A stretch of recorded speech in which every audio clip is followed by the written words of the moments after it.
Hello guys, দেখুন আমাদের এখানে কী হারে বৃষ্টি পড়ছে।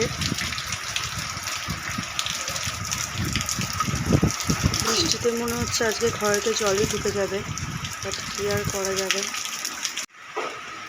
রেমালের গতিবেগ তো ক্রমশ বেড়েই চলেছে। কাল থেকে একইভাবে বৃষ্টি, বজ্রপাত আর ঝোড়ো হাওয়া তো কমছেই না। এই বৃষ্টির কারণে ঘর থেকে বাইরে বেরোতেও পারছি না। ইভেন এখানে অনেক দোকানপাট বন্ধ, কি রান্না করবো সেটাও বুঝতে পারছি না। অনেকের ঘরে তো জলও ঢুকে গেছে, তারা তো বাইরে বেরোতেও পারছে না, বিছানার ওপরেই থাকছে। তাই এই অবস্থাতে বেশি কিছু রান্নাও করতে পারিনি, ঘরে থাকা উপকরণ দিয়েই আজকে রান্নাটা করেছি, খিচুড়ি আর আলু ভাজা। সরি বন্ধুরা, আজকে আমি তোমার সাথে এই রেসিপিটা শেয়ার করতে পারলাম না।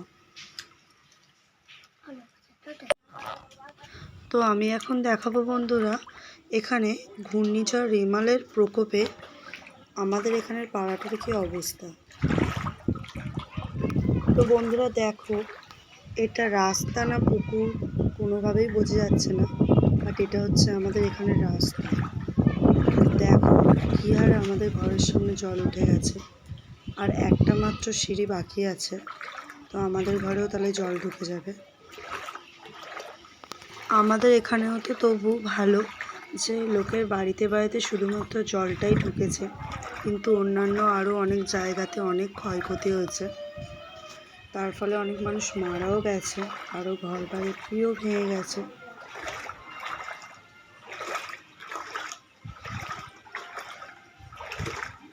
আমাদের এখানের পরিস্থিতিও খুবই খারাপ। এখানে সাপ, ব্যাঙ, মানুষ সব এক ঘরেই বাস করছে। অনেক মানুষের ক্ষয়ক্ষতিও হচ্ছে, বুঝতেই পারছেন।